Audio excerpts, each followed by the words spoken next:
Well, even if the president had given Congress 30 days notice, was the prisoner swap itself legal? Our senior judicial analyst, Judge Andrew Napolitano, is with us on the Fox News deck. Was the swap itself, 5 of them for Bowe Bergdahl, legal? No. There are 2 legal problems with it, one of which you just discussed with Mike Emanuel. And the statute is actually stronger than Senator Feinstein has characterized it. The statute requiring the 30 days notice prohibits the use of taxpayer dollars or federal funds to pay for the removal of anybody from Gitmo if the Congress hasn't been given 30 days notice. So the first challenge to the government's behavior is that he unlawfully spent money to physically get these guys out of Gitmo and to Qatar. But Congress couldn't have said no. He just had the obligation to notify them. Correct. Okay. And he signed into law the statute that said he's got to give the 30 days notice before he can spend the money. Right. When he did so, he criticized the law, but he signed it nevertheless. The other problem is far more, the other unlawful behavior is far more problematic for the president. And that is the argument that by releasing these guys into the theater of war in the Middle East, he has provided material assistance to a terrorist organization. Fact. The Taliban has been declared by the Congress and the president to be a non-state terrorist organization. Fact. Federal statute makes it a crime, punishable by 10 years in jail up to life in prison for materially aiding a terrorist organization. Fact. The courts have ruled any assistance knowingly and intentionally provided to a terrorist organization by an American makes that American liable for prosecution under this statute. You're accusing the President of the United States of aiding and abetting the enemy? Yes. Yes, it's pretty clear right there, in the statute. There's no exception for the president's behavior. That's the Nixon argument. If the president does it, it's not illegal. This statute governs everybody. Your first point was that he returned these combatants to the theater.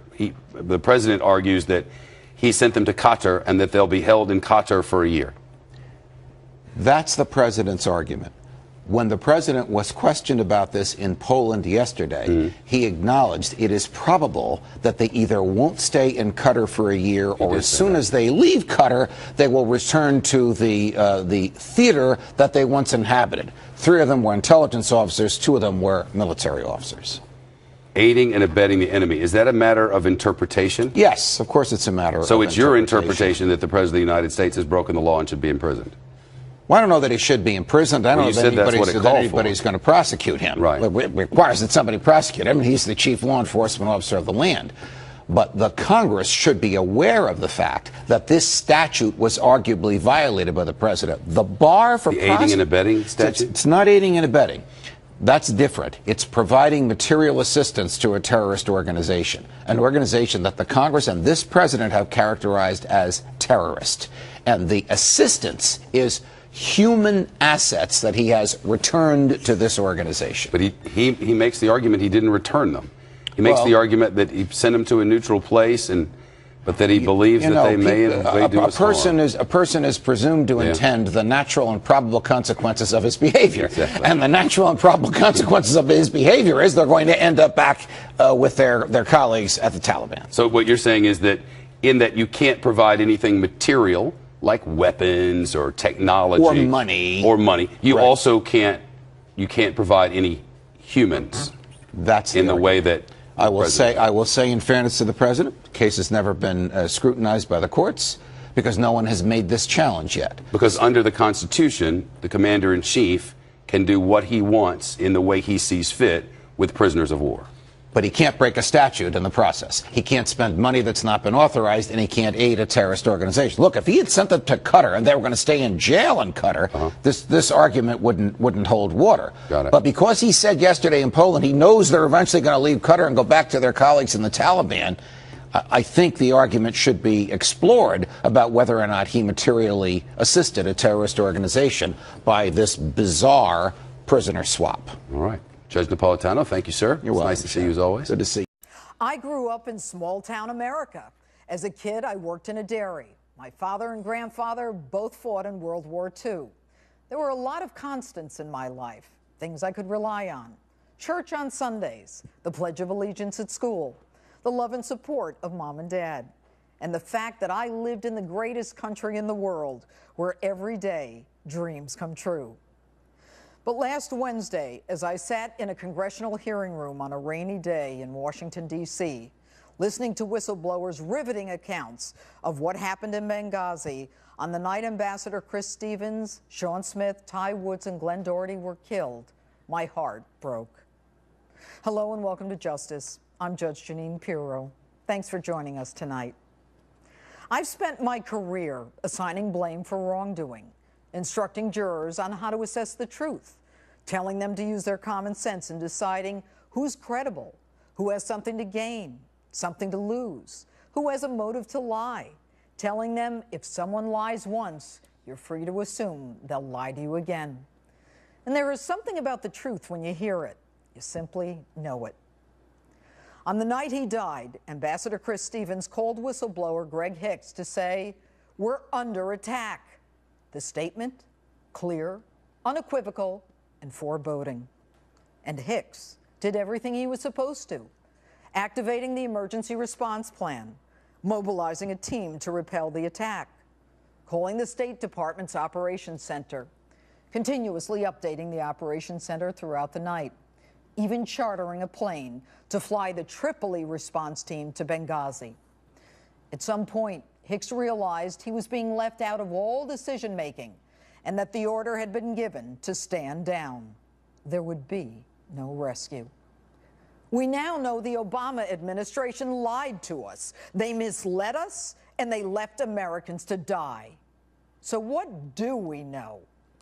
Fact, the president knew at 5 p.m. his consulate and ambassador were under attack. He simply told Joint Chiefs Chairman Dempsey and Defense Secretary Panetta to take care of it. He simply went to bed. He didn't even bother to call, never checking with them again.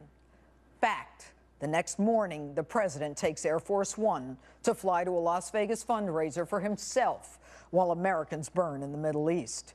He can take Air Force One for a campaign fundraiser, but he can't send fighter jets to save Americans. Fact, the fight lasted 8 hours. Fact, there was no spontaneous demonstration, no YouTube video that ignited the murderous fury in Benghazi, and they all knew it. It's not one fact, but each fact taken together is a connected whole that convinces us of what the truth is. And that truth? Jay Carney, Susan Rice, Hillary Clinton, Barack Obama, they all lied to us. Now, I'm tired of the sugarcoating. I'm tired of putting truth to the falsehood.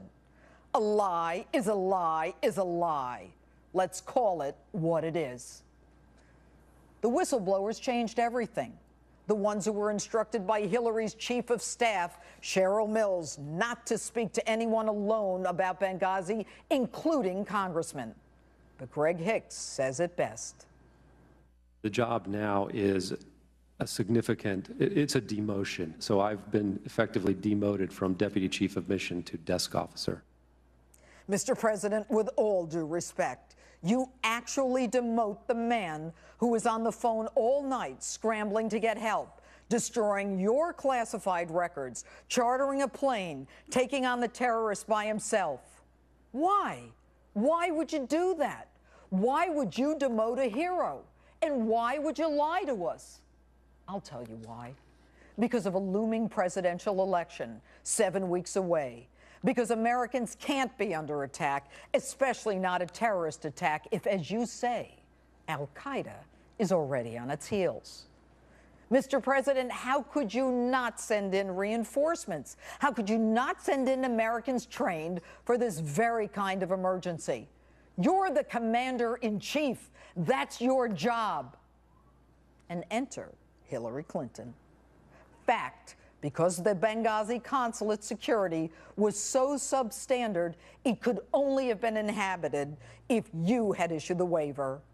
Fact, your department continuously denied both Ambassador Stevens and Deputy Chief of Mission Hicks' request for more security. Fact, you actually reduced security when everyone knew of the threats and the prior assaults on Benghazi. And please, don't even begin to try to sell us the idea that it was about saving money, because your own staffer, Charlene Lamb, who supposedly was dismissed, swore that the resources were not an issue, And my sources tell me Lamb is now up for an even higher post in the State Department. So, Hillary, why would you do this? I did tell the Accountability Review Board that Secretary Clinton wanted the post made permanent. Oh, okay. Now we know. You wanted to arrive on your chariot and announce the establishment of a permanent mission in a normalized Libya. Normalized? When you last visited Libya, you had the Defense Department pre-position assets off the Libyan coast in case you needed rescue. How could you? And then you swear under oath, just back from weeks abroad, logging all those miles, recovering from the flu, the fall, the concussion, and the blood clot. You testify you didn't know a thing about your friend the ambassador's request for more security. Any of the requests, any of the cables having to do with security did not come to my attention. Now, Hillary, I know you were busy that night, calling the president of Tunisia when all the action was in Libya. But you can't deny requests for more security in Benghazi and then blame the very people who asked for it. You can't have it both ways. And you want us to believe that you and the president are going to get the facts and get justice? You can't even get to the FBI, to the crime scene, for 3 weeks. And by the way, the FBI guys, they carry guns, don't they? If it takes them 3 weeks because it wasn't safe in Benghazi, how the hell is it safe enough for you to keep our civilian diplomats there? And what to do? Find some guys with impeccable reputations, beholden to your husband Bill, and ambassador named Pickering, an admiral named Mullen. Have them investigate and make sure they don't ask you any questions, or talk to the guy in charge of the emergency response. And Pickering, he's perfect. He apparently believes America is already full of Islamophobes. And while you're at it, Hillary, why not throw the president of Libya under the bus, too? The man who traveled to Benghazi at great personal risk, confirming almost immediately what you already knew, that it was a terror attack, and you basically call him a liar or clueless to the rest of the world.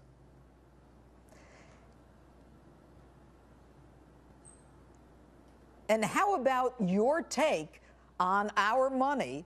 You take it and buy an advertisement to apologize to the Arab world about a video that has nothing to do with Benghazi while they burn us in effigy. That'll keep the lie going, too. But they say we're obsessed with Benghazi.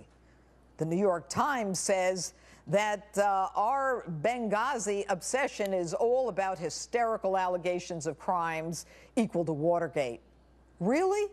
My memory may not be all that great, but nobody died at Watergate, and no one was left on the battlefield. Our Congress, though, they're good. They'll get to the truth.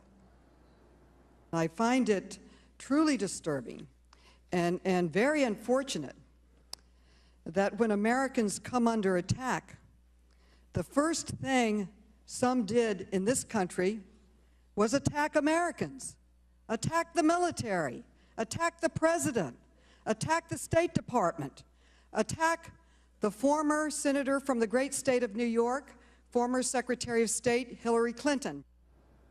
You're kidding, right? We have the best military in the world. But even with all of their technological advances, they could not get there in time.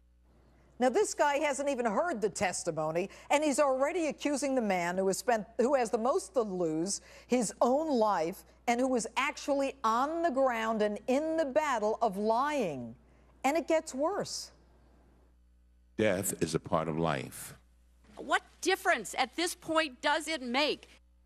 It's as if they're saying, enough with the dead and on with the living, on to my next election. And remember this one? The White House and the State Department have made clear that the single adjustment that was made to those talking points by either of these two institutions were changing the word consulate to diplomatic facility because consulate was inaccurate. Today we know that was a bold-faced lie. There were 12 deletions of references to terrorism at the instruction of the White House and the State Department. Hillary's henchwoman, that temple of veracity, Victoria Nuland, actually tells the CIA to remove any reference to the prior Benghazi security warnings because it could be used against Hillary. But my favorite, Leon Panetta.